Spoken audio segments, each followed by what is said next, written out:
ছাড়বে এবং কতজন জেলে থাকবে দেখেন। আপনি বললেন যে সব সূচকে বাংলাদেশ উন্নত করেছে, আপনি এটা বলেন না কি পরিমাণ ভিক্ষুক বেড়েছে। আজকে আপনি চুরি করবেন, ডাকাতি করবেন, ঘুষ খাবেন, দুর্নীতি করবেন, আপনি 15% ট্যাক্স দিয়ে আপনার টাকার ব্যাপারে কেউ প্রশ্ন করবে না। সরকার দুর্নীতিকে কি উস্কে দিচ্ছে না? আপনি 15 বছর তো কিছুই কন্ট্রোল রাখতে পারলেন না। আপনি 15 বছরে এখন পর্যন্ত মৌলিক অধিকারগুলি মানুষকে দিতে পারেন নাই। ডক্টর মুস্তাফিজুর রহমান আকাশ যেমন মনির খুব সোচ্চার কণ্ঠে বলছিলেন যে দুর্নীতিমুক্ত বাংলাদেশ বিনির্মাণ করতে চায় সরকারের পক্ষ থেকে জিরো টলারেন্স নীতি, কিন্তু তারপরও গণমাধ্যমে বিস্তর অভিযোগ আসছে, আপনি দেখছেন যে কেন? ধন্যবাদ। সরকারের পক্ষে 15 বছর ধরে জিরো টলারেন্স শুনছি। জিরোর আগে 1 লাগিয়ে আরেকটা শূন্য যোগ করতে হবে। 100% টলারেন্স সরকার এই বিষয়ে, দুর্নীতির বিষয়ে। দেখেন সরকার এবার যে বাজেটটা দিয়েছে 7,97,000 কোটি টাকা, 7,95,000 কোটি টাকা, 95,000 কোটি টাকা ধরলাম। এটা কি বাজেট জানেন? গরিবকে মারার বাজেট, ধনীকে ধনী করার বাজেট, এবং চোর ডাকাত দুর্নীতিবাজ ঘুষখোরকে আপনার স্বীকৃতি দেওয়ার বাজেট দিল। দেখেন আপনি আমি ট্যাক্স দেই, কত কষ্ট করে পয়সা কামাচ্ছে, সেখান থেকে সরকার ট্যাক্স দেয়, না দিলে তো আমাদেরকে ধরে ফেলবে। কিন্তু দেখেন আজকে আপনি চুরি করবেন, ডাকাতি করবেন, ঘুষ খাবেন, দুর্নীতি করবেন, আপনি 15% ট্যাক্স দিয়ে আপনার টাকার ব্যাপারে কেউ প্রশ্ন করবে না। সরকার দুর্নীতিকে কি উস্কে দিচ্ছে না? প্রাতিষ্ঠানিক রূপ দিচ্ছেন না? কোথায় আপনি জিরো টলারেন্স? তাহলে সেখানে আপনি দুর্নীতি, আমি 20 বছর চাকরি করলাম, আমি 20 বছরে 20,000 কোটি টাকার মালিক হলাম, আমি 15% ট্যাক্স দিয়ে আমার সব টাকা বৈধ, আপনি প্রশ্নও করতে পারবেন না। তাহলে আপনি কোথায় দুর্নীতিকে জিরো টলারেন্সে রাখলেন? এই যে আজকে একটা বাজেট দিলেন, বাজেটে ঘাটতি আছে 2,56,000 কোটি টাকা। এই টাকা কোত্থেকে নেবেন? বিদেশ থেকে আবার ঋণ নেবেন। কত টাকা ঋণ নিয়েছেন? আমার ঘাড়ের উপর কত টাকা ঋণের বোঝা আছে, যেটা আমরা পরবর্তীতে আমরা এই সুদ আসল দিতে পারবো কিনা, অলরেডি রিজার্ভের যে পরিমাণ ঘাটতি আছে বাংলাদেশের আমরা জানি। সেখানে সরকার সারা বাংলাদেশের মানুষ সংশয় আছে। আপনি বাংলাদেশের যে ব্যাংকগুলো আছে সেখান থেকে ঋণ নেবেন, ব্যাংকে তো এমনি টাকা নেই, টাকা ছাপাইতে পারছে না সরকার আপনার ডলার সংকটের জন্য। তারপর আপনি ঋণ নেবেন, তা আপনি যখন ঋণ নেবেন তখন ব্যাংকে তারল্য সংকট ঘটবে, মূল্যস্ফীতি বাড়বে। এমনি তো যে পরিমাণ খাদ্যদ্রব্যের দাম বেড়েছে, গরিব মানুষ, মধ্যবিত্ত মানুষের নাভিশ্বাস সরকার নিজেও স্বীকার করে। আপনি 15 বছর তো কিছুই কন্ট্রোল রাখতে পারলেন না। আপনি 15 বছরে এখন পর্যন্ত মৌলিক অধিকারগুলি মানুষকে দিতে পারেন নাই। মৌলিক অধিকারগুলি হচ্ছে খাদ্য, বস্ত্র, শিক্ষা, চিকিৎসা, বাসস্থান, সবগুলিতেই ঘাটতি আছে।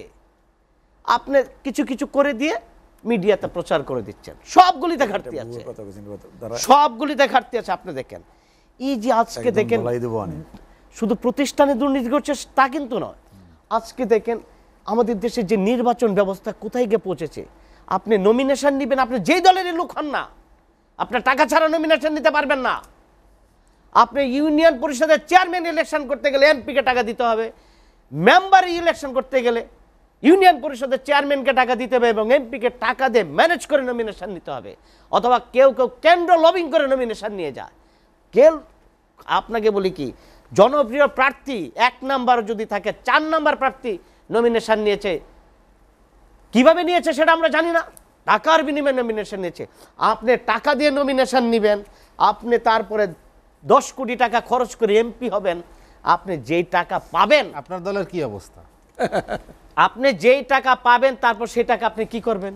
আপনি সেই 10 কোটি টাকা ঘাটতি পূরণ করবেন, তারপরে খাবেন, আত্মীয় স্বজনকে দিবেন, তারপর জনগণের জন্য কাজ করবেন। Design, elegance, beauty. Sir pack করে দিব স্যার? হ্যাঁ, এতটুকুতেই হবে। সেরা পণ্য সবার জন্য। ডাক্তার আকাশ, আমরা আলোচনা শেষ করতে চাই যেটি নিয়ে আলোচনা করেছিলাম, দুর্নীতির রাহুগ্রাস থেকে কিভাবে লাগাম টানা যায়, দেশকে দুর্নীতি মুক্ত একটা দুর্নীতির থেকে যদি আমাদের মনির জানিয়েছে, আপনি কি মনে করেন সেখানে আসলে কি করণীয়?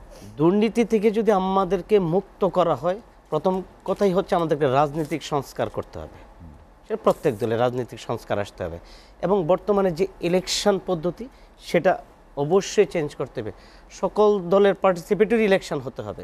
আজকে দেখেন আওয়ামী লীগ জনগণের ক্ষমতায়নে বিশ্বাস করে না, এই যে ইলেকশন করতেছে সেখানে জনগণের কোনো পার্টিসিপেট নাই, বিভিন্ন দলের কোনো পার্টিসিপেট নাই, এককমুখী নির্বাচন করে এককভাবে ক্ষমতায় এসে এককভাবে ক্ষমতায় এসে আপনার দল আমি বলে নেই আমার দল আমি বলি কি আমরা বিএনপি আমাদেরকে নির্বাচনে যেভাবে কুণ্ঠাসা করে নির্বাচনে নিয়ে আসছেন, যেইভাবে অল্প কিছু সংখ্যক যে আপনি সংসদে আমাদের যে অবস্থা, জাতীয় পার্টি কোনো রাজনৈতিক দল, জাতীয় পার্টি অবশ্যই রাজনৈতিক দল, কিন্তু যেইভাবে আপনি কুণ্ঠাসা করে ফেলছেন, আমাকে একটা মিনিট, আমার তো সময় নাই, 1 মিনিট বলতে দেন, বলতে দেন, আমি বলে নেই উদ্যোগ করবো আমার কথা বলে নেন। আরেকটা জিনিস দেখেন, আজকে সরকার এই সরকার কারো কাছে জবাবদিহিতার কেয়ার করে না কেন? দেখেন 15 বছর ক্ষমতায় আছেন, 15 বছর ক্ষমতাতে যাক মনির ভাই বলে দেই, আপনি ক্ষমতা ছাড়েন, কালকে দেখবেন আপনার দলের কত নেতা আরে 75 এর পরে দুর্নীতির দায়ে দুর্নীতি হয়ে দেশ ছাড়বে এবং কতজন জেলে থাকবে দেখেন। আপনি বললেন যে সব সূচকে বাংলাদেশ উন্নত করেছে, আপনি এটা বলেন না কি পরিমাণ ভিক্ষুক বেড়েছে, আপনি বলেন না কি পরিমাণ মানুষের চাকরি হারিয়েছে, কি পরিমাণ রিকশাওয়ালা বেড়েছে। আপনি দেশে চলতে পারবেন না রিকশার জন্য, রিকশা বন্ধ করতে চাইছিলেন ঢাকা শহরে, পারলেন না তো, শেষ করতে চাই, পারলেন রিকশাওয়ালা বন্ধ করতে, রিকশাওয়ালারা আপনাদেরকে ক্ষমতা নামিয়ে দিবে। আলোচনা শেষ করতে হবে। মনিরুজ্জামান মনির, মোশাররফ আহমেদ ঠাকুর, আপনাদেরকেও অসংখ্য ধন্যবাদ।